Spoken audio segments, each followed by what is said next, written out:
Novel kultivator legendaris 7 alam reinkarnasi ke bumi menjadi gamer terhebat di dunia. 406 percaya diri atau kesombongan.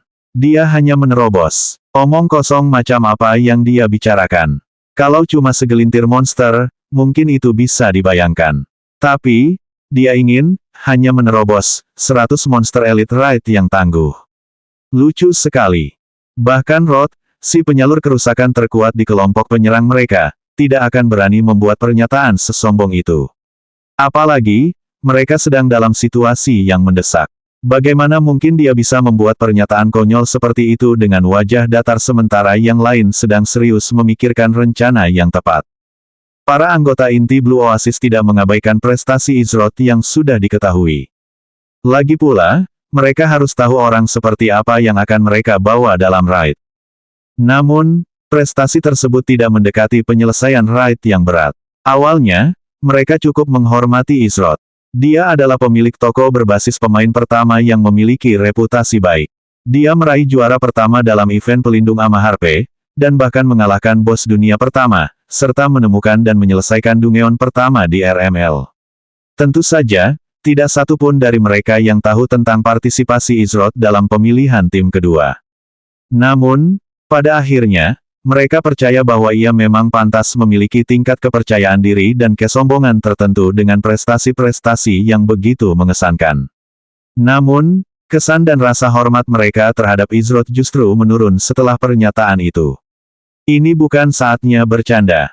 Bahkan Niflheim pun terkejut dengan pernyataan Izroth, kerutan di wajahnya pun muncul. Bukan berarti ia meremehkan kemampuan Izroth, tetapi mengatakan bahwa ia bisa menerobos gelombang monster itu agak berlebihan. Jika ada orang lain yang memberikan saran seperti itu, ia tak akan ragu untuk menegur mereka. Namun, ia memutuskan untuk memberi sedikit muka pada Izroth agar hubungan mereka tetap baik. Bukannya aku meragukan kemampuanmu, hanya saja aku tak sanggup menempatkanmu dalam situasi yang kemungkinannya sangat besar melawanmu. Sebagai tamu Blue Oasis kita, bagaimana mungkin aku memintamu berkorban seperti itu? Aku yakin kita bisa melewatinya asalkan kita bekerja sama, ujar Niflheim dengan nada tenang dan penuh pengertian. Dengan kata-kata ini, dia tidak akan secara terbuka menolak ide Izroth di depan semua orang, tetapi sebaliknya, dia mengalihkan tanggung jawab ke Blue Oasis dengan cara yang tidak merugikan. Izroth tidak buta terhadap niat Niflheim. Karena penyerbuan ini dipimpin oleh Blue Oasis, ia memutuskan untuk menghormati keputusan mereka selama tidak ada batasan yang dilanggar. Meskipun tidak ada batasan yang dilanggar, Izroth tidak berniat menyerah. Ia punya prinsip sederhana, selama seseorang menghormatinya, ia akan membalasnya dengan hal yang sama. Mengingat betapa Niflheim menghormati permintaannya, Izroth tidak akan mempersulitnya. Kau salah paham dengan niatku. Aku tidak berencana melawan mereka secara langsung. Karena makhluk laut ini tidak punya kemampuan pengendalian massa, aku seharusnya tidak kesulitan menarik perhatian mereka yang menghalangi jalanku. Kau sudah menyaksikan kecepatanku secara langsung, jadi katakan padaku, apa kau masih berpikir peluangnya terlalu tinggi?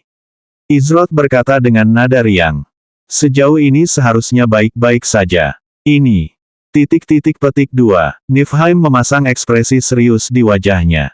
Memang, ia pernah menyaksikan kecepatan Izroth sebelumnya, namun, itu terjadi di kota Opal ketika ia bertarung melawan 3 pemain yang mencoba menjebaknya. Tapi, tentu saja, kecepatannya tidak stagnan dan malah terus meningkat, kan? Jika memang begitu, maka kecepatan tertingginya saat ini seharusnya lebih tinggi daripada beberapa kelas rock tipe agility. Belum lagi, tidak masuk akal bagi Izroth untuk menyia-nyiakan hidupnya dengan bodoh.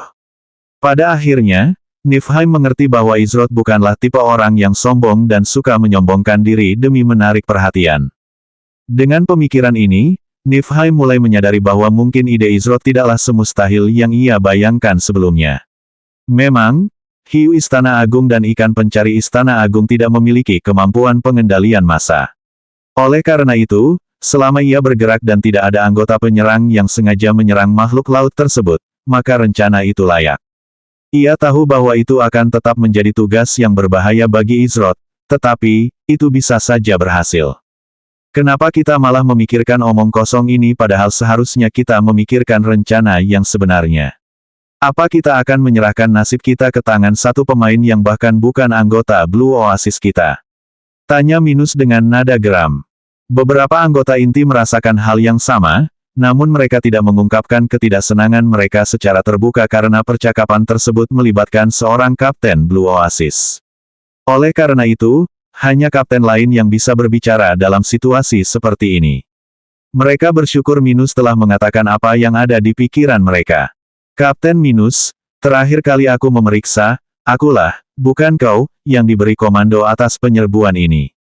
Aku akan memutuskan apa yang terbaik untuk kelompok penyerbuan ini. Kau sebaiknya mengingatnya, kata Niflheim dengan nada berwibawa. Sebelum Minus sempat menjawab, Niflheim menatap Izroth dan melanjutkan, kau yakin bisa menangani tugas ini? Aku tidak akan memintamu membahayakan diri demi kami, tapi sebagai komandan penyerbuan ini, aku tidak bisa mengabaikan keselamatan anggota yang hadir. Karena itu, aku akan bertanya lagi, apa kau yakin, Izroth? Niflheim memasang ekspresi serius saat menanyakan pertanyaan itu. Lagi pula, ia memang tipe orang yang selalu mengikuti insting dan menilai orang berdasarkan tindakan dan perilaku mereka. Saat ini, ia merasa Izroth tidak berbicara karena kesombongan. Karena instingnya tidak pernah mengkhianatinya, mengapa ia harus mengabaikannya sekarang? Lagi pula, ia harus mengakui bahwa ia sendiri penasaran dengan keahlian dan trik apa yang dimiliki Izroth. Niflheim menyadari bahwa meskipun output kerusakan Izroth saat ini tidak buruk, itu juga tidak terlalu luar biasa. Ia tahu batasan yang dihadapi para master tempur, dan sejujurnya, ia sendiri ragu untuk menempatkan Izroth di daftar damage dealer utama. Lagi pula, meskipun ia memiliki satu atau dua skill damage yang kuat, damage-nya tidak sebanding dengan damage kelas normal yang dapat memberikan damage secara konsisten. Namun, Niflheim yakin bahwa Izroth merupakan pengecualian bagi para master tempur lainnya. Lagi pula, ada berapa banyak master tempur di dalam game yang telah mencapai level 40? Jika ia harus menebak, jumlahnya mungkin kurang dari jumlah jari di tangannya. Ada jutaan pemain di RML, jadi jumlah sekecil itu sangatlah sedikit. Aku yakin kau tahu bahwa tindakan lebih berarti daripada kata-kata, kata Izroth sambil mengangkat satu jarinya. Ia kemudian melanjutkan, aku beri kalian waktu 1 menit. Aku akan menarik perhatian mereka dan menjauhkan mereka dari pintu masuk.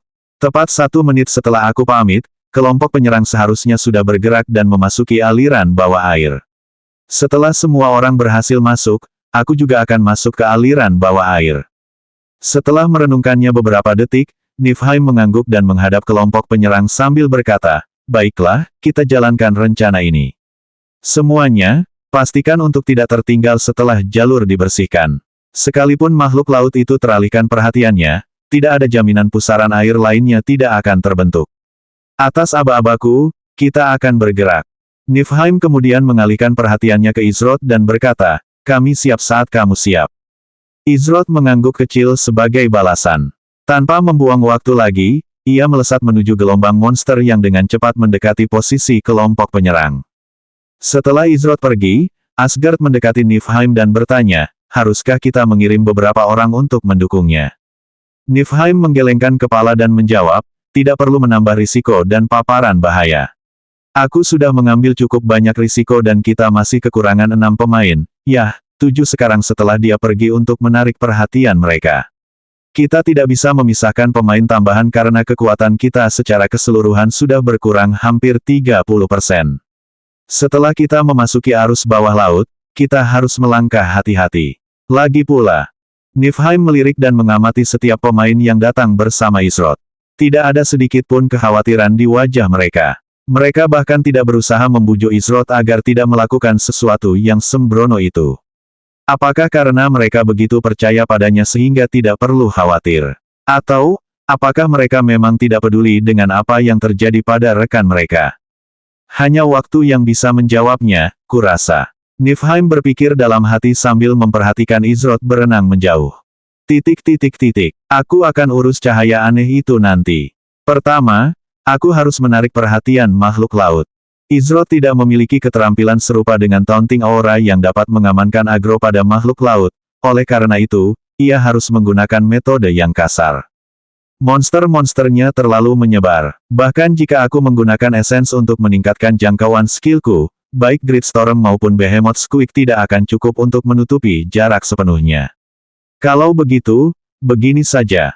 Izroth dengan cepat tiba dalam jangkauan serangan seekor hiu istana besar dan selusin ikan pencari istana besar yang menyertainya.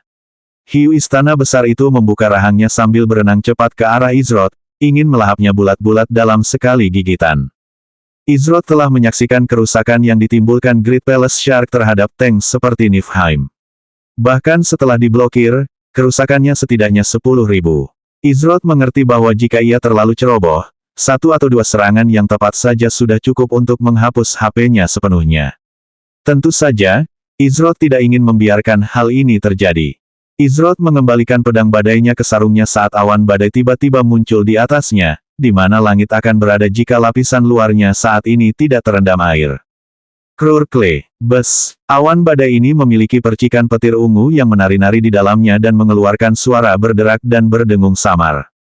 Panggilan Dewa Petir. Keadaan pertama, turun dari surga. BOOOM. Suara gemuruh seperti guntur menggema di seluruh lingkungan sekitar saat dua sambaran petir ungu menyambar tepat di lokasi Izroth. Ketika kelompok penyerang melihat ini di kejauhan, mereka menjadi sangat waspada. Petir ungu aneh apa yang muncul entah dari mana itu. Mungkinkah itu serangan lain yang mirip dengan gelombang pasang sebelumnya? Namun, semua orang tetap tenang setelah sambaran petir yang menakutkan ini. Pada akhirnya, mereka tetaplah anggota inti dari Guild Papan Atas dan tidak akan membiarkan kepanikan menguasai mereka begitu saja. Setelah melihat melalui antarmuka sistem bahwa HP Izroth tetap utuh, mereka yakin bahwa sambaran petir ungu itu pasti ulahnya. Inilah yang membedakan Guild Papan Atas seperti Blue Oasis dari Guild besar pada umumnya yang sangat tidak terorganisir. Setelah kilat ungu menghilang dan awan badai mereda, sesosok manusia tetap berada di tempat kilat ungu menyambar. Sosok ini memegang dua pedang di tangannya yang terbuat dari kilat ungu murni. Energi yang dilepaskan oleh kedua pedang itu sungguh mengerikan sekaligus mendominasi. Pertanyaan yang sama muncul di kepala setiap anggota regu penyerang saat itu, keahlian macam apa itu? Bahkan Luna, Ziyi, Guan Yu, Hals, dan Valentine pun terkejut dengan kilat ungu itu. Lagi pula, ini pertama kalinya mereka melihat Izroth menggunakan panggilan Dewa Petir. Valentine diam-diam mendesah sambil menggelengkan kepala dalam hati, senyum tak berdaya tersungging di wajahnya. Ia teringat pertarungannya melawan Izroth di kediaman Krixelsia. Ia sudah tahu Izroth menahan diri, namun ia tak pernah mengerti seberapa besar ia menahan diri. Sebagian dirinya bertanya-tanya apakah Izroth sudah menguasai kemampuan ini saat pertarungan mereka dulu. Semua orang tampak linglung setelah menyaksikan kilat ungu itu, namun, mereka tersadar ketika suara Niflheim terdengar. Kita berangkat, tetap dekat, perintah Niflheim saat ia dan pasukan penyerang mulai bergerak. 407 praktis gratis. Wus, Izroth mengayunkan bilah-bilah ungu yang dihasilkan oleh keturunan surgawinya ke arah hiu istana agung yang sedang menyerang. Saat ia mengayunkan pedang badainya, pedang itu melepaskan aura pedang yang kuat, bagaikan ombak laut yang menghantam pantai. Di saat yang sama, terdapat kilatan petir ungu yang berada dalam aura pedang yang diarahkan ke hiu istana agung di ujung pedang. Krurkle, minus 5563. Izroth menggunakan wujud pedang kelima, pasang surut, namun, tidak berhenti di situ karena efek turunan surgawinya, rantai petir, diaktifkan. Hal ini menyebabkan sambaran petir ungu melompat dari hiu istana agung ke salah satu ikan pencari istana agung di dekatnya. Bes, minus 5007, minus 4450, minus 3115, minus 1669. Petir terus menyambar dari satu sasaran ke sasaran berikutnya tanpa henti. Selama sasaran berikutnya berada dalam jarak 15 meter, petir ungu akan langsung menyambar ke arah mereka. Akan tetapi, kerusakan yang ditimbulkan setiap sambaran petir melemah setiap kali mencapai 30% dari kerusakan awalnya. Saat Izroth mulai bergerak, Niflheim dan Hals memimpin pasukan penyerang di jalur yang sedang dibersihkan oleh Izroth sembari ia menarik perhatian makhluk laut ke dirinya sendiri. Bagus, mereka bergerak. Izroth melirik dan melihat bahwa regu penyerang telah mulai bergerak ke arah yang direncanakan. Tujuan utamanya bukanlah untuk sepenuhnya memusnahkan makhluk laut yang ada di sana, tetapi untuk memastikan perhatian mereka tertuju padanya.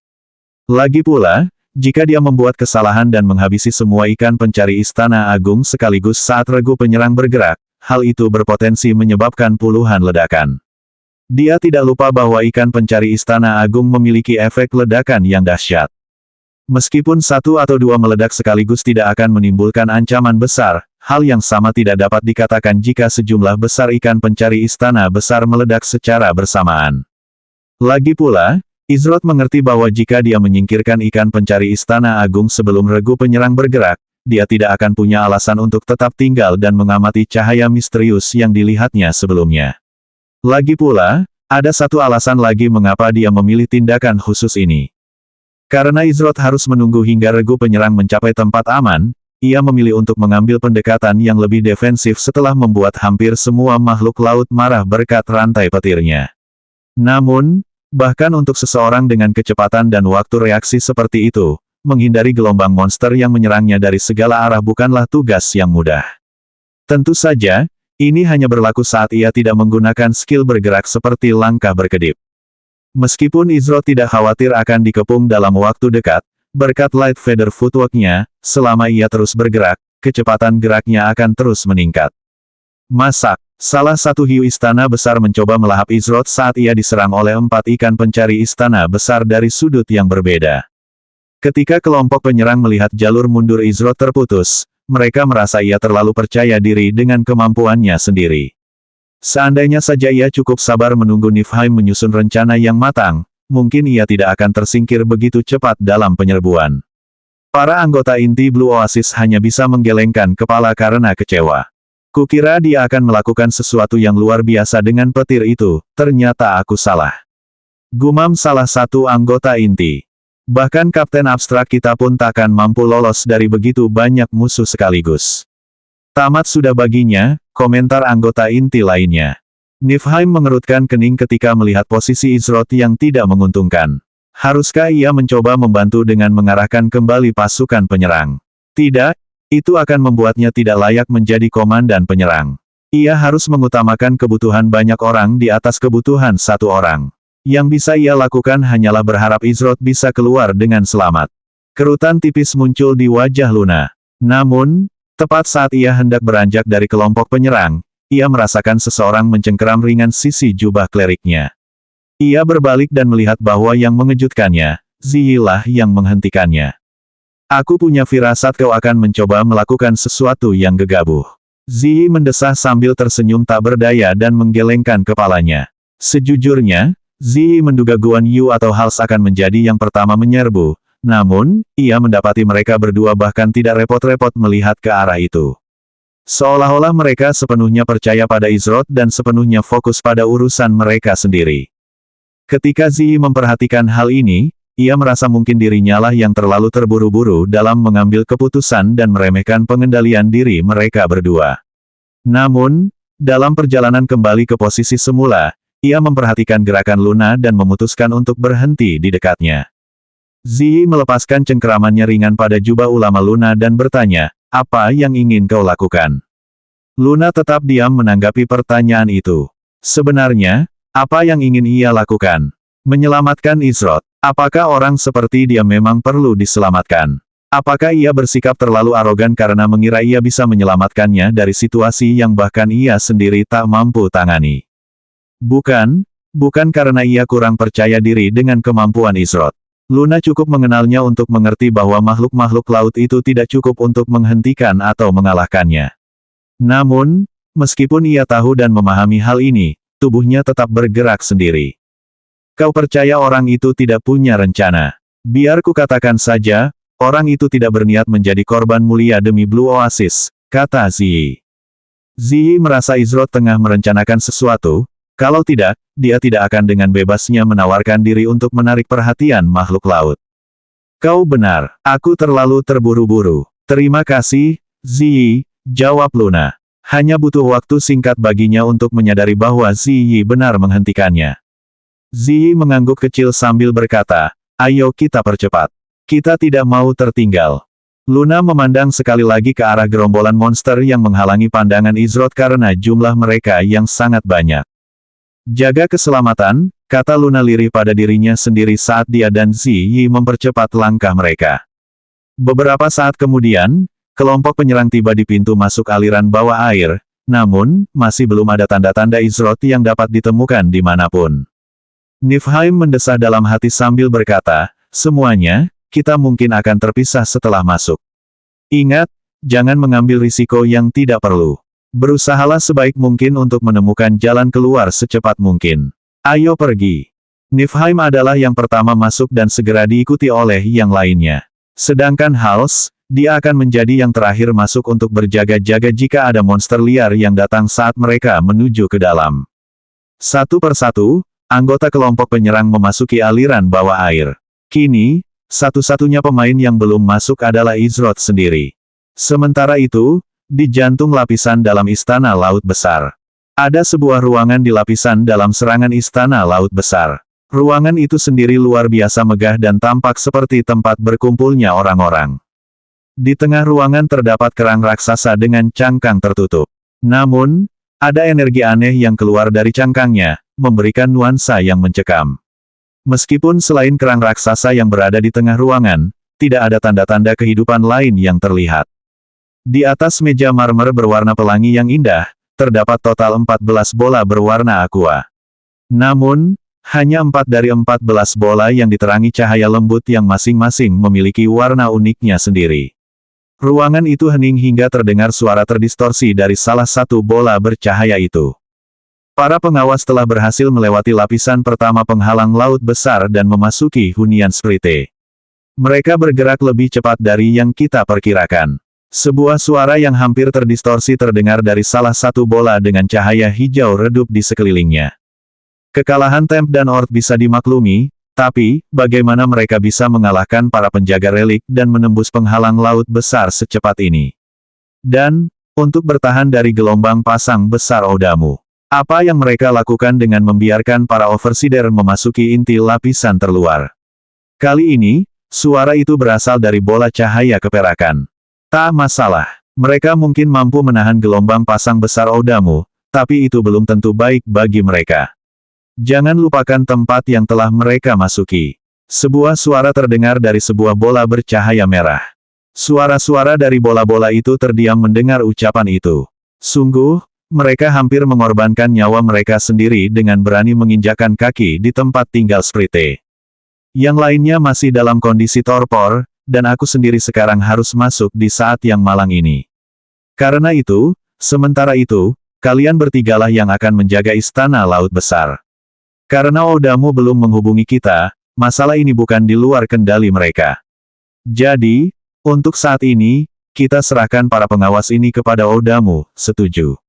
Suara dari bola merah itu terdengar saat cahayanya mulai meredup. Setuju. Suara dari bola hijau dan perak itu menjawab setelah jeda singkat. Sedangkan untuk bola keempat, bola itu tetap diam sepanjang percakapan, memancarkan cahaya biru kehijauan samar.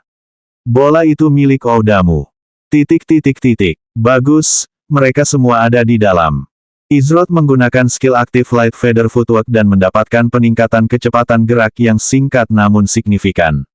Ia memanfaatkan waktu singkat ini untuk menyelinap melewati monster-monster yang tak terhitung jumlahnya di sekitarnya dan melarikan diri dari kepungan. Waktuku tak banyak lagi tersisa untuk turunan surgawiku. Aku harus segera mengakhiri ini. Izroth mengalihkan pandangannya ke gelombang makhluk laut yang tak menyia-nyiakan waktu untuk menyerbu ke arahnya. Karena ia satu-satunya pemain yang tersisa untuk menyerang, tak perlu dikatakan lagi, ia kini menjadi fokus utama setiap makhluk laut di sekitarnya. Tiba-tiba, siluet Izroth mulai berkedip dan segera menghilang. Pada saat yang sama, aura yang kuat dilepaskan dari pedang badai Izroth saat ia muncul di hadapan salah satu ikan pencari Istana Agung. Makhluk laut itu tidak punya waktu untuk bereaksi karena HP-nya langsung turun ke 0. Minus 21.670. Ikan pencari Istana Agung meledak setelah HP-nya habis, namun Izroth sudah bergerak keluar dari jangkauan ledakan. Ia juga menerima beberapa peringatan dari sistem yang membuatnya tersenyum riang. Peringatan sistem, selamat, Anda telah mengalahkan ikan pencari Istana Agung. Peringatan sistem, Anda telah diberi hadiah 87.060 EXP. Apa alasan lain Izroth ingin melakukan ini sendirian? Poin pengalaman. Dengan grup penyerang yang lengkap, setiap ikan pencari Istana Agung hanya memberikan sekitar 2.700 hingga 3.600 pengalaman bersama, tergantung seberapa besar kontribusinya terhadap kekalahannya. Dengan kata lain, poin pengalaman tersebut selalu dibagi di antara seluruh grup penyerang. Namun, apa yang akan terjadi jika seluruh kelompok penyerang menghilang dari jangkauan pengalaman? Bagaimana jika hanya ada satu pemain di sana yang menerimanya?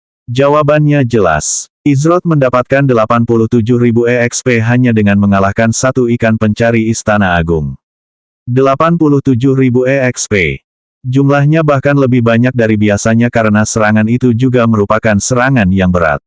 Meskipun tampak sederhana, itu bukanlah tugas yang mudah. Lagi pula, berapa banyak monster yang bisa dibunuh seorang pemain sambil diserang dari segala arah? Mereka akan beruntung jika bisa mengalahkan satu atau dua monster saja.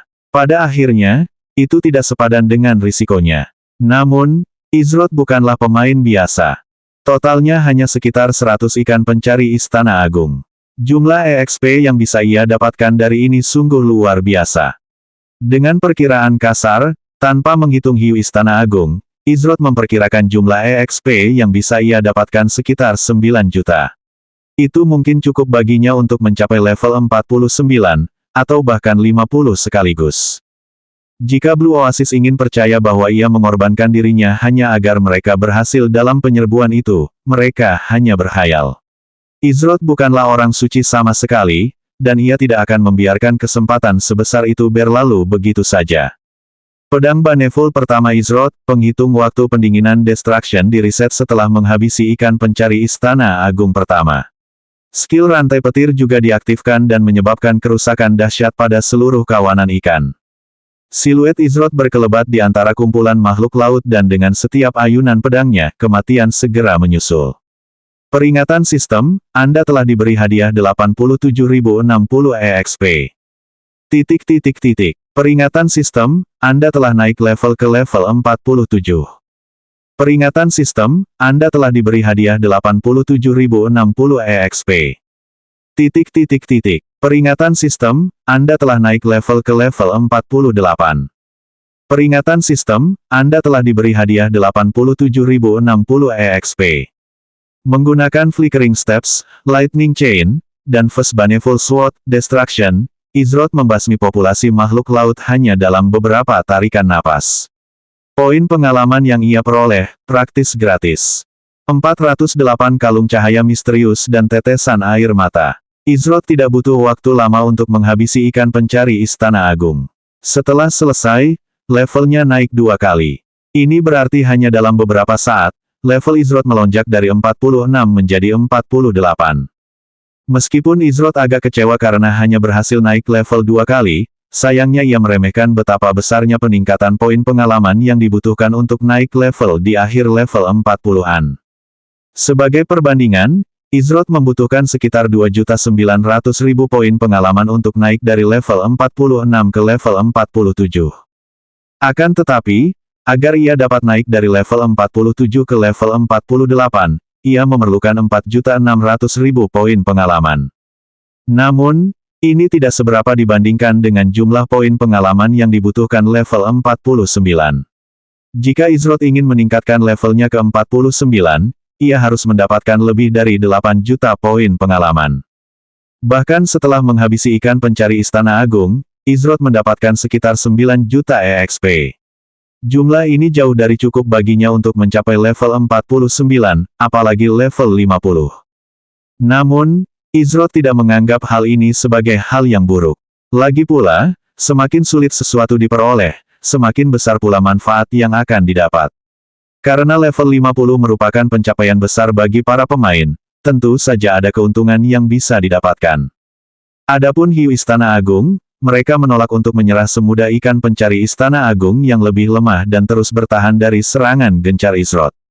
Hal ini membuat Izroth mengerutkan kening dalam hati karena menyadari serangannya terhadap hiu Istana Agung tidak efektif. Seperti dugaanku, itu pasti hasil dari efek hardcore yang mematikan, namun Izroth mendapati bahwa skill penembus armornya, Fissuring Point, memberikan damage yang sangat kecil jika dibandingkan dengan stat 100.000 HP milik Great Palace Sharks.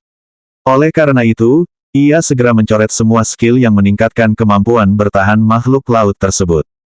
Meskipun ada beberapa skill yang mampu mengurangi kerusakan dan tidak dihitung sebagai statistik defensif, tidak ada catatan pertempuran yang menunjukkan bahwa Hiu Istana Agung menggunakan hal semacam itu.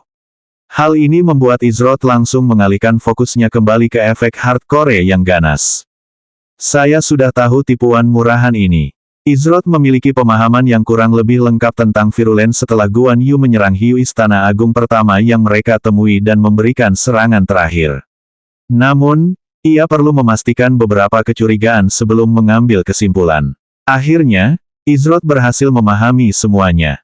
Awalnya, Izroth menduga ada batas waktu untuk mengalahkan apapun yang memiliki efek virulen sebelum hal itu menjadi hampir mustahil, tetapi ia segera menyadari bahwa hal itu tidak benar. Untuk menguji teori ini, Izroth menggunakan 3 metode berbeda. Yang pertama adalah ia menyerang seekor hiu istana besar beberapa kali secepat mungkin. Hasilnya, kerusakannya berkurang drastis hingga di bawah 500 poin per serangan. Untuk 2 metode lainnya, Izroth menggunakan pola serangan yang lebih renggang. Baru setelah melakukan tindakan ini, ia berhasil mendapatkan pemahaman inti tentang efek virulennya. Secara sederhana, efek hardcore yang ganas menyerupai virus, dalam cara berbicara tertentu. Yang menarik perhatian Izroth adalah kerusakannya tidak turun secara acak hingga sangat kecil, melainkan lebih merupakan proses pembusukan. Ini berarti seiring berjalannya pertempuran, kerusakan totalnya menurun. Namun, ia menemukan cara untuk mengatasi ketidaknyamanan besar ini, dan kuncinya, dalam situasi khusus ini, adalah kesabaran. 2 hiu istana agung membuka rahang mereka saat sebuah bola air bertekanan yang diselimuti mana berkumpul di hadapan mereka. Bola-bola air ini seukuran batu besar dan dalam waktu kurang dari 1 tarikan napas, kedua bola itu melesat maju dengan kecepatan tinggi, dengan Izroth sebagai target yang dituju. Ledakan, ledakan. Setiap bola air mengeluarkan suara ledakan kecil saat bergerak, menunjukkan kekuatan aslinya.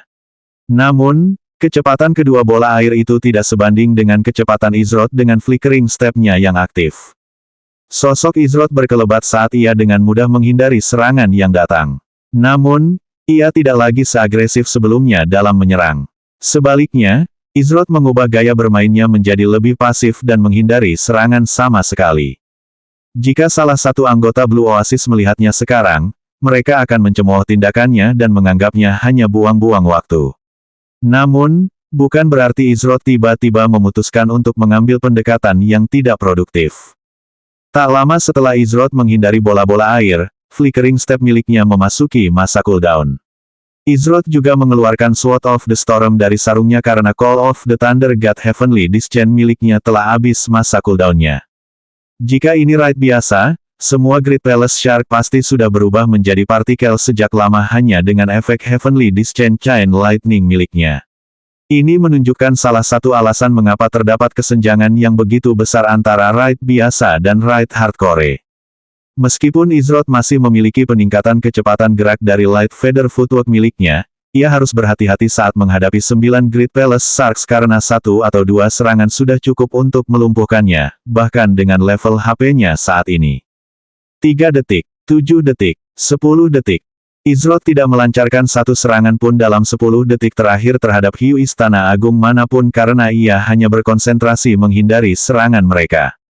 Ini seharusnya cukup bagus. Tiba-tiba, Izroth menghentikan gerakannya. Seolah mendeteksi celah, 4 hiu istana agung menukik ke arah Izroth. Tepat saat hiu istana besar pertama hendak menghantamkan tubuh besarnya lebih dulu ke Izroth, kilatan cahaya singkat terlihat meluncur melewati kepala makhluk laut itu. Wuss, krek, ledakan, minus 12.038. Kilatan cahaya itu segera diikuti oleh gemuruh guntur dan ledakan dahsyat. Ini adalah hasil dari wujud pedang ketiga Izroth, guntur yang runtuh. Jadi begini, sederhana sekali. Tapi, mungkin karena kesederhanaannya, detail-detail kecil pun mudah terlewatkan. Sesuai rencana Izroth, kerusakan yang ditimbulkannya terhadap Great Palace Sharks kembali ke jumlah normal berkat metode ketiga, kesabaran. Peringatan sistem, selamat, Anda telah mengalahkan hiu istana besar. Peringatan sistem, Anda telah diberi hadiah 652.950 EXP. Efek virulennya sungguh merepotkan, jika seseorang tidak tahu cara melawannya dengan benar. Jika seorang pemain menyerang monster dengan efek virulen, semakin banyak pemain yang menyerangnya, mereka semua akan terkena debuff kerusakan yang sama. Itulah sebabnya Izroth dan anggota Blue Oasis mendapati kerusakan mereka berkurang drastis saat melawan Hiu Istana Agung. Namun, mengapa Guan Yu tidak terpengaruh oleh debuff kerusakan yang sama? Ia tidak terpengaruh oleh virus dari efek virulen. Inilah mengapa kerusakan yang ia hasilkan berada pada tingkat normal. Akhirnya, Izroth menemukan dua cara untuk mengatasi efek virulen tersebut. Pertama, melalui pembusukan alami, yang merupakan metode yang ia gunakan. Selama seseorang tidak menyerang monster yang menghasilkan virus tersebut selama jangka waktu tertentu, maka debuff kerusakan akan hilang secara alami. Namun, metode ini kebanyakan hanya untuk kelompok kecil atau pemain yang bertarung sendirian. Izroth percaya bahwa cara yang lebih mudah adalah dengan membiarkan para damage dealer bergiliran masuk dan keluar dari pertarungan melawan monster yang memiliki virulen. Dengan begitu, aliran damage tidak akan pernah berhenti dan efek virulen akan minimal, bahkan tidak ada sama sekali. Namun, untuk mengetahui informasi ini, para pemain pasti sudah bertarung berkali-kali dan bahkan mungkin melakukan raid yang sangat intens. Meskipun begitu, tidak ada jaminan mereka akan berhasil mengungkap semua detailnya. Namun, belum sampai beberapa menit sejak Izroth menyadari efek virulen itu ada. Setelah menemukan cara untuk mengatasi efek ganasnya, tak lama kemudian Izroth menghabisi sisa hiu laut Istana Agung. Totalnya, ia mendapatkan 5.876.550 EXP dari menghabisi ke-9 hiu laut Istana Agung. Meskipun ini masih belum cukup baginya untuk mencapai level 49, ia semakin dekat dengannya. Setelah makhluk laut terakhir musnah, pusaran air yang berfungsi sebagai gerbang telah lenyap. Namun, cahaya misterius yang dilihat Izroth menembus berbagai pusaran air sebelumnya kini tampak berkeliaran tanpa tujuan. Izroth dengan cepat mengumpulkan jarahan yang dijatuhkan oleh hiu Istana Agung. Sedangkan ikan pencari Istana Agung, mereka tidak menjatuhkan jarahan apapun. Kemungkinan besar, ini karena sistem menganggap mereka sebagai tambahan yang menyertai hiu Istana Agung. Izroth tidak repot-repot memeriksa barang jarahan yang diambilnya saat ia langsung menuju ke cahaya misterius setelah selesai. Semakin dekat Izroth ke cahaya misterius itu, semakin ia merasa seolah-olah cahaya itu memanggilnya. Ketika ia tiba dalam jangkauan cahaya misterius itu, rasanya seolah-olah cahaya itu akan padam kapan saja. Tidak, bukan aku yang dipanggilnya. Izroth mengulurkan tangannya, dan saat ujung jarinya menyentuh cahaya misterius itu, sebuah benda melesat keluar dari tubuhnya. Benda itu adalah kerang kecil. Kerang yang sama yang ia dapatkan di ruang bawah tanah si Palace Graveyard setelah ia mengalahkan monster boss Vicious Barbados. Kerang memento membuka cangkangnya saat cahaya misterius itu tersedot masuk. Pada saat yang sama, sebuah cahaya mengelilingi Izroth dan berubah menjadi layar sihir transparan. Persis seperti waktu di pemakaman Istana Laut. Apa dia mencoba menunjukkan sesuatu padaku? Gambar-gambar itu masih terlalu tersebar dan terfragmentasi untuk membentuk gambaran yang jelas. Namun, seperti terakhir kali, gambar itu menunjukkan seorang pria dan seorang wanita. Wanita itu memegang sesuatu yang terbungkus kain, hanya itu yang bisa dilihat Izroth terakhir kali. Namun, kali ini Izroth bisa melihat sebuah kalung mengintip dari balik kain yang terbungkus itu. Kalung itu berbentuk tetesan air mata melengkung dan mewujudkan setiap warna spektrum di dalamnya. Gambar itu terus berputar selama 5 detik sebelum layar transparan menghilang dan memento kelam kembali ke inventarisnya. Saat itu, Izroth menerima peringatan dari sistem. Peringatan sistem, 2/10 kumpulkan sisa-sisa pecahan memori, memento kelam, yang tersebar. Tak diragukan lagi, tempat ini ada hubungannya dengan kerang memento. Apa ada pecahan lain di tempat ini? Apa yang ingin ditunjukkannya padaku? Izroth punya banyak pertanyaan, namun ia paham bahwa tidak ada gunanya terlalu banyak memikirkannya tanpa informasi tambahan. Izroth mengalihkan perhatiannya ke tempat kelompok penyerang memasuki aliran bawah air. Karena tidak ada lagi yang tersisa untukku di sini, aku harus menyusul yang lain. Izroth mengamati sekelilingnya sekali lagi dan setelah memastikan tidak ada yang janggal, ia segera bergerak menuju pintu masuk yang sempit. Lalu, Tanpa ragu, Izrod berenang langsung ke aliran air bawah laut. Setelah terbawa arus, Izrod keluar dari sebuah kolam kecil dan tiba di sebuah taman. Namun, taman itu tidak seperti taman di daratan.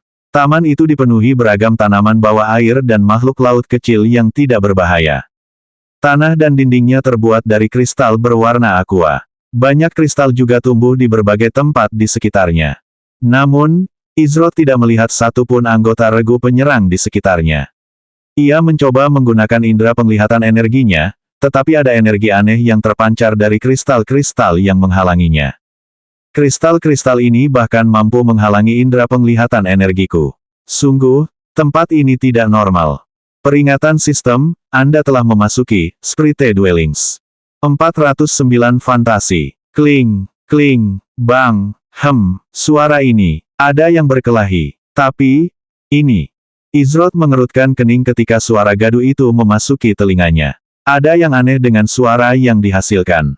Namun, Izrod yakin bahwa sumber suara itu berasal dari seorang pemain. Tempat ini tidak biasa. Meskipun aku tidak bisa mengamatinya lebih dalam dengan indera penglihatan energiku, aku masih bisa merasakannya samar-samar. Ada aura yang luar biasa menyebar di seluruh atmosfer. Meski singkat, indera penglihatan energi Izrod memberinya beberapa petunjuk mengenai apa yang mengintai di dalam tempat tinggal Sprite ini.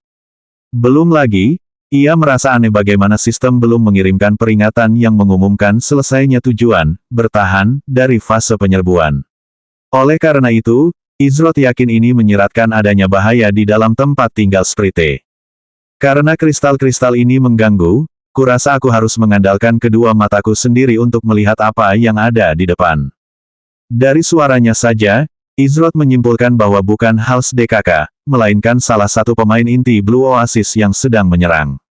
Pada akhirnya, bahkan beberapa pemain paling berpengalaman pun akan kesulitan sendirian melawan monster Raid Elite yang tangguh. Izrod tanpa membuang waktu mengikuti suara itu ke sumbernya, yang membawanya lebih jauh ke dalam tempat tinggal Sprite. Ia menyusuri jalan setapak yang lebar dan segera tiba di area luas yang bercabang ke 6 arah berbeda dengan jalan setapak yang sempit. Namun, tepat saat Izrod mendekati persimpangan jalan setapak, ia tiba-tiba menghentikan langkahnya. Aroma manis yang menyerupai aroma bunga lilac tercium di hidungnya. Tak lama kemudian, Izrod menerima pesan dari sistem. Menolak. Peringatan sistem, pemain Izrod telah menolak Phantasmagoria. Izrod dengan cepat menyatukan semuanya setelah dia menerima peringatan sistem. Itu tentu akan menjelaskannya. Di antara bau harum yang manis, suara aneh pertempuran yang terdengar aneh, dan peringatan sistem. Pikiran Izrod beralih ke satu kata, racun. Soal skill tipe ilusi, Izrod mengesampingkannya karena tidak ada tanda-tanda pemeriksaan tekad. Sekalipun ia melawan Phantasmagoria, seharusnya ada peringatan bahwa ia sedang menjalani pemeriksaan tekad. Namun, karena efek pasif Poison Resistance 2 yang melekat pada Heavenly Golden Body miliknya, Izrod kebal terhadap berbagai bentuk racun. Meskipun ia tidak kebal terhadap semua bentuk racun, untungnya, tampaknya Phantasmagoria yang ia tolak tidaklah mematikan.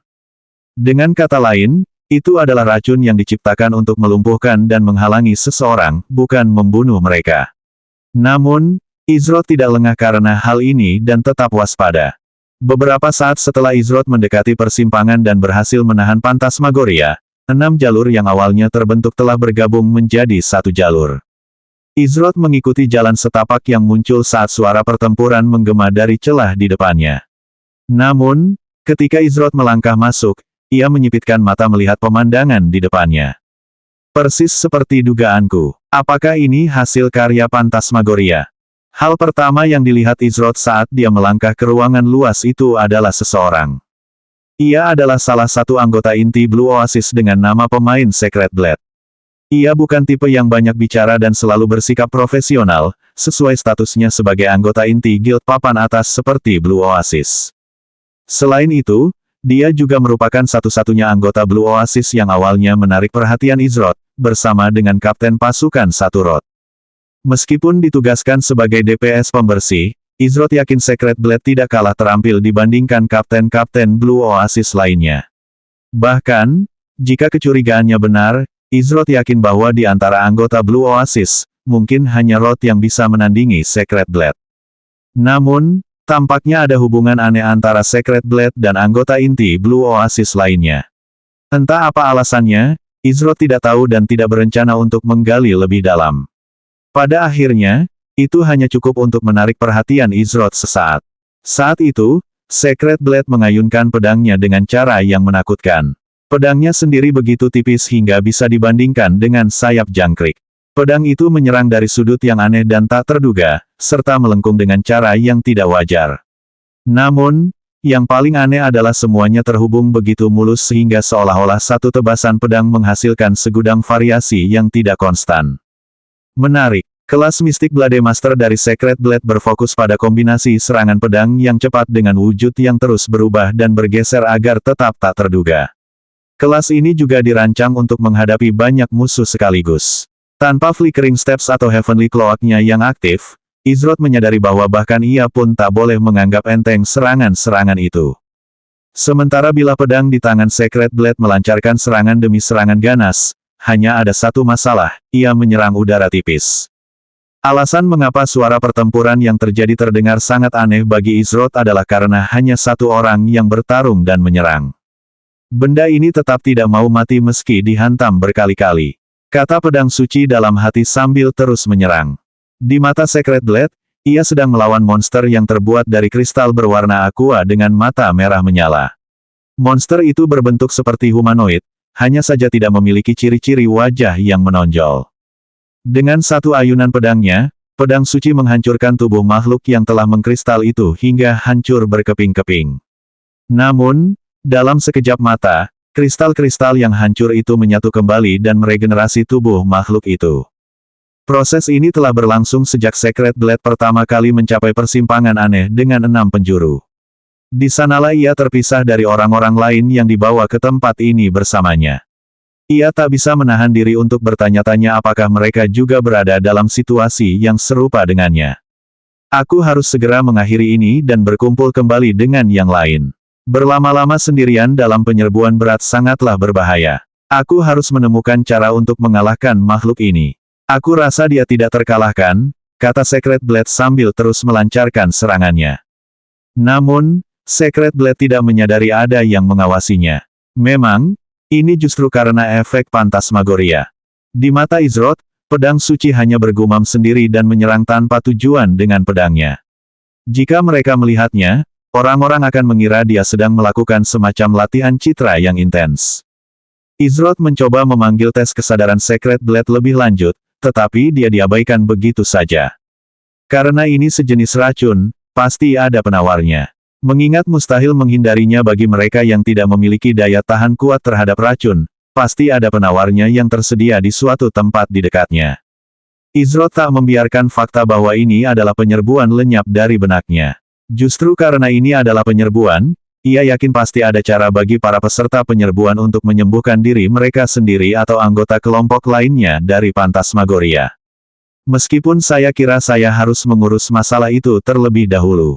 Izroth menyipitkan matanya saat tatapannya tertuju pada lokasi kosong yang terletak sekitar 10 meter darinya. Sampai kapan kau akan bersembunyi? Seharusnya kau sudah tahu kalau aku tidak terpengaruh racun ini, ujar Izroth, namun ia hanya dibungkam. Pertanyaan Izroth tidak ditujukan kepada Secret Blade, yang secara terbuka terpengaruh oleh Phantasmagoria, melainkan kepada suatu kehadiran yang telah mengamatinya sejak ia melangkah ke area saat ini. Meskipun indera penglihatan energinya tidak berfungsi dengan baik, Izroth masih memiliki indera yang tajam. Meskipun keterampilan siluman tampak sedang digunakan, ia masih bisa mendengar gerakan-gerakan kecil yang dilakukan, serta melihat gangguan dan kesan yang terlihat pada lingkungan alam. Kesan yang tertinggal di tanah cocok dengan kesan seorang pemain. Apakah mereka juga terpengaruh oleh Phantasmagoria? Izroth mengerutkan kening dalam hati sambil merenungkan pertanyaan itu. Pada akhirnya, ia tidak memiliki cukup informasi tentang kemampuan Phantasmagoria.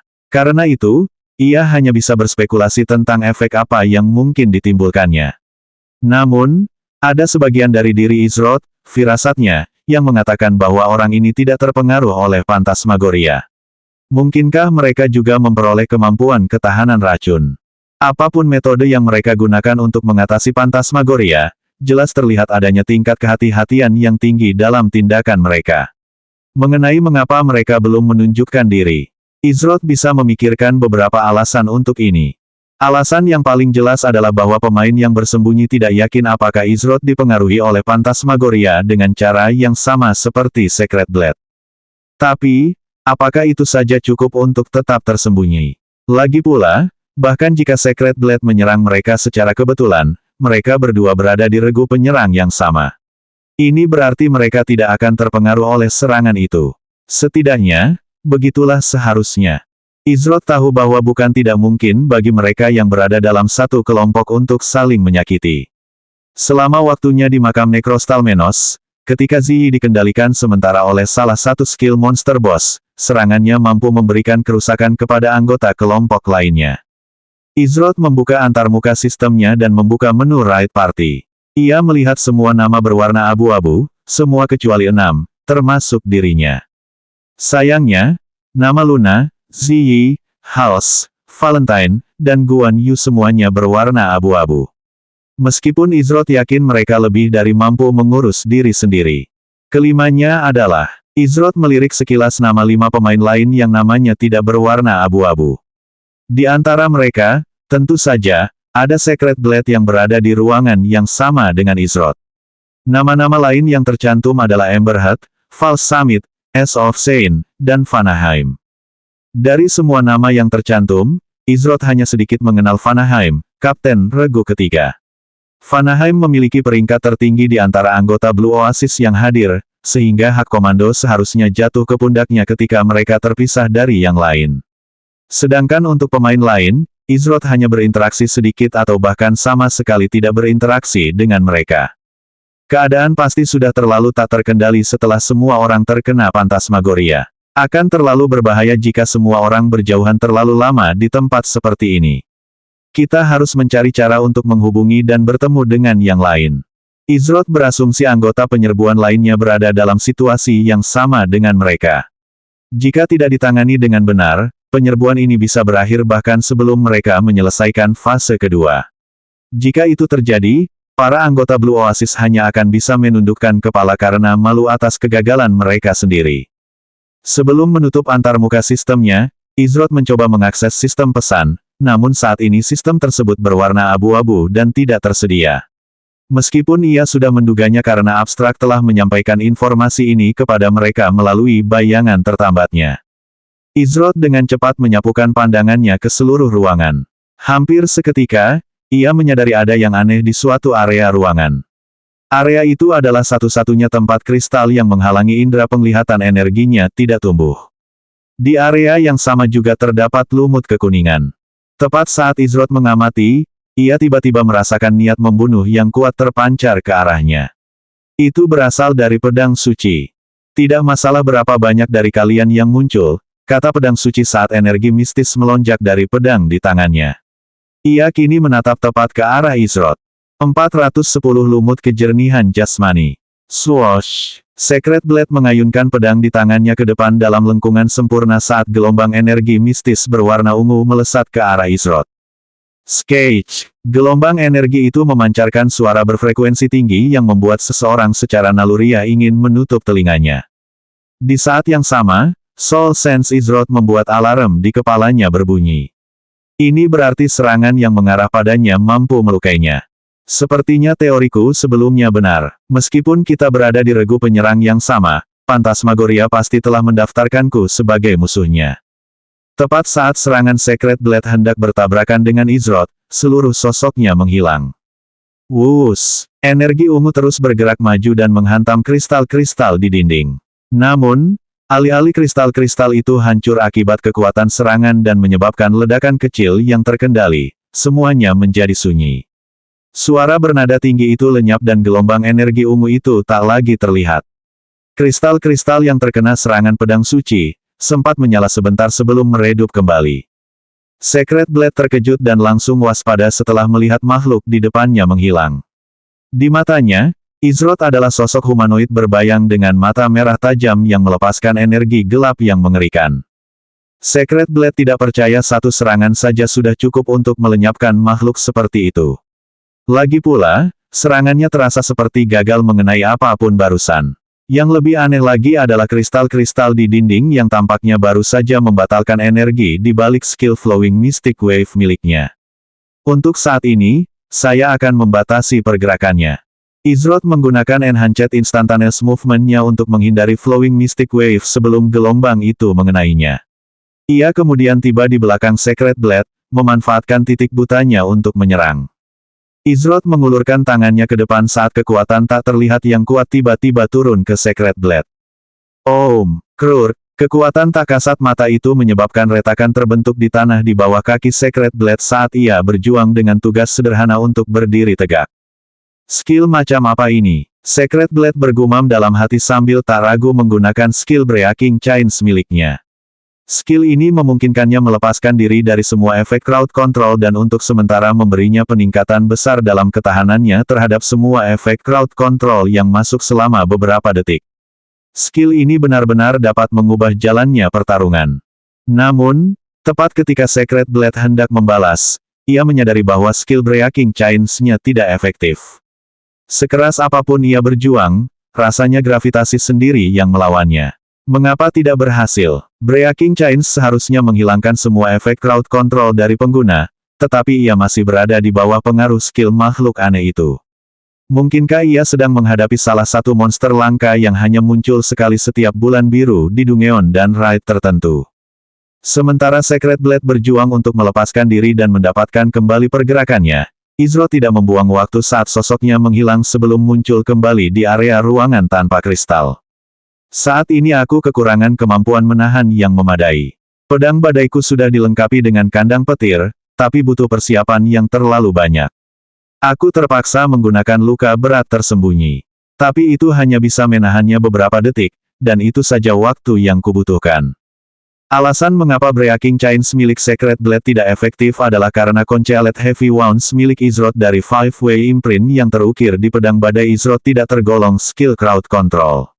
Oleh karena itu, meskipun Breaking Chains mampu menghilangkan stun, slow, dan efek crowd control lainnya, skill tersebut sama sekali tidak berguna melawan Concealed Heavy Wounds milik Izroth. Belum lagi, Izroth semakin memperkuat efeknya dengan menuangkan beberapa poin esensi ke dalam skill tersebut. Hal ini membuat Sacred Blade hampir tidak bisa bergerak sedikit pun karena beban yang bertambah. Ketika Izroth mendekati lumut kuning itu, sebuah peringatan muncul dari sistem saat ia memeriksanya. Nama barang, lumut kejernihan tubuh. Kegunaan, produk sampingan ampuh yang ditinggalkan oleh kristal Arisia yang telah terinfeksi racun tertentu. Produk ini dapat langsung dioleskan ke tubuh yang terinfeksi untuk menghilangkan dan memberikan kekebalan permanen terhadap racun tersebut. Catatan khusus, lumut ini dapat menjadi hiasan yang indah untuk taman tanaman ajaib Anda. Izroth menggelengkan kepala dalam hati ketika membaca catatan khusus tentang lumut Corporeal Lucidity. Dekorasi yang indah untuk taman. Siapa yang mau datang ke tempat seperti ini hanya untuk mengumpulkan benda ini dan menggunakannya sebagai hiasan di taman mereka? Izroth dengan cepat mengumpulkan semua lumut Corporeal Lucidity di area tersebut. Secara keseluruhan, jumlahnya tidak banyak, tetapi satu saja seharusnya cukup untuk membersihkan Phantasmagoria yang memengaruhi Sacred Blade. Sedangkan sisanya, ia akan menggunakannya pada siapapun yang ditemuinya yang juga terkena racun tersebut. Semoga saja, bentuk racun spesifik yang disebutkan dalam penggunaan itu adalah Phantasmagoria. Kalau tidak, aku harus menggunakan metode yang lebih keras. Meskipun Izroth akan berusaha sekuat tenaga untuk membersihkan Sacred Blade dari Phantasmagoria, jika semua cara gagal, ia tak akan ragu melakukan apa yang harus dilakukan. Lagi pula, jika dibiarkan saja, siapa yang tahu seberapa jauh racun itu akan menyebar atau apa yang akan mendorong Sacred Blade untuk melakukan sesuatu. Untuk penyerbuan berat yang sudah menghadirkan terlalu banyak variabel yang tidak diketahui, membiarkan Sacred Blade begitu saja bukanlah risiko yang bisa diambil. Suara mendesing. Suara mendesing. Di belakangmu, sebuah suara memanggil Izroth. Namun, sebelum suara itu selesai memanggil, Izroth sudah mulai bergerak. Ia menggunakan Light Feather Footwork saat kecepatan geraknya melonjak ke tingkat yang baru. Ledakan, ledakan. Dua gelombang energi berwarna ungu meninggalkan bekas luka berbentuk X di dinding tempat Izroth berdiri beberapa saat yang lalu. Namun, energi itu tidak menghilang seperti terakhir kali ketika menghantam kristal. Sebaliknya, api ungu merayap keluar dari tanda X dan terus membakar dengan ganas. Efek dari luka berat tersembunyi telah memudar dan Secret Blade akhirnya bisa bergerak bebas lagi. Apa makhluk ini mempermainkanku? Pikir Secret Blade dalam hati, tatapan dingin muncul di matanya. Ketika ia berbalik, yang ia lihat hanyalah makhluk bayangan itu mengabaikannya dan menatap lumut di sudut. Mengapa makhluk itu tidak menyerang saat ia tak berdaya? Karena kebaikan hatinya. Tidak. Satu-satunya alasan yang terpikir olehnya adalah karena makhluk bayangan itu tidak menganggapnya sebagai ancaman. Bagaimana mungkin ia menelan penghinaan seperti itu? Mereka akhirnya memutuskan untuk menunjukkan diri. Tapi, suara tadi, itu dia. Izroth menoleh ke arah datangnya peringatan itu dan menyadari bahwa itu adalah Vanaheim. Apakah dia menggunakan semacam alat siluman untuk bersembunyi? Kelas Vanaheim adalah penyihir elemental.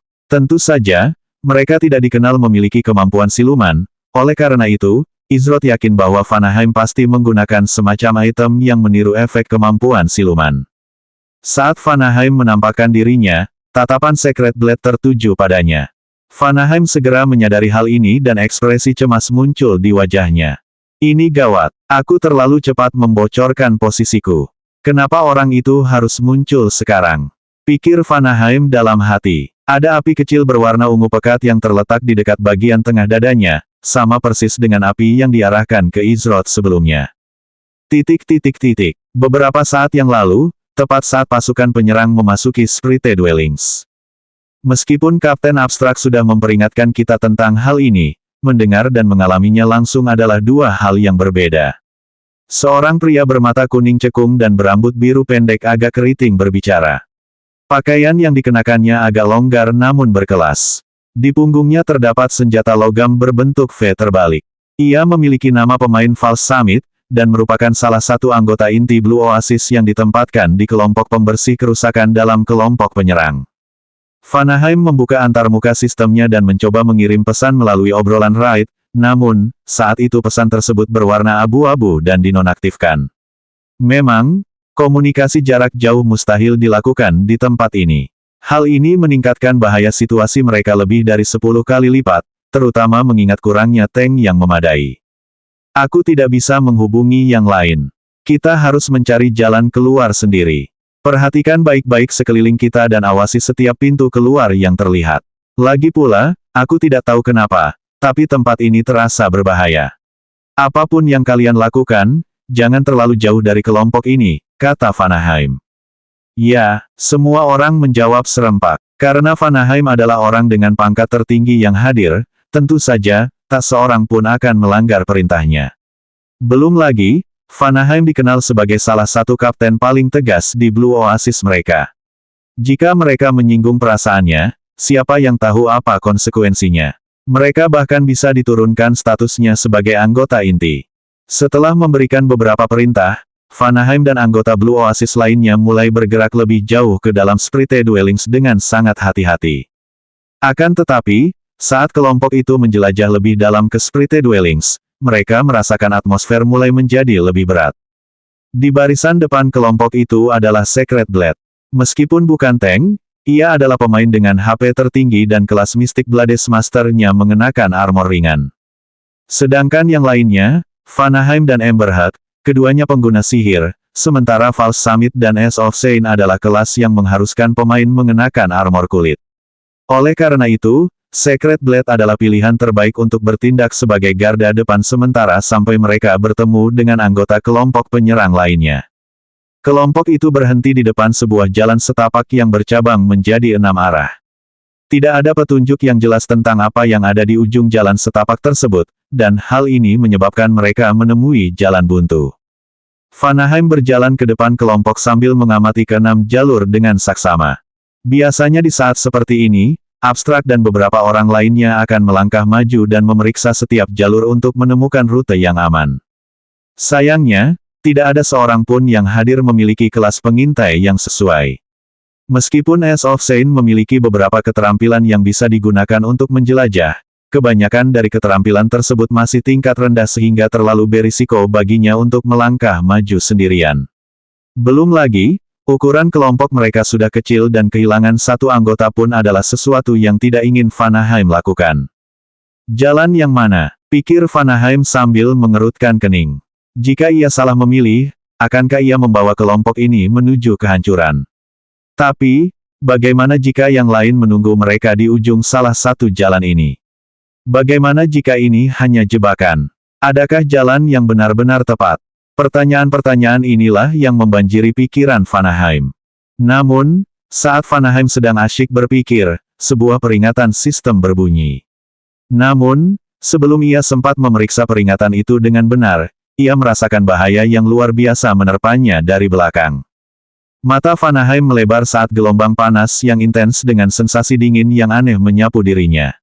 Seolah-olah hanya mengandalkan ingatan otot, Vanaheim merapal mana shield untuk melindungi dirinya. PSSTTT. Keheningan mencekam memenuhi ruangan. Vanaheim menyadari gerakannya menjadi terbatas.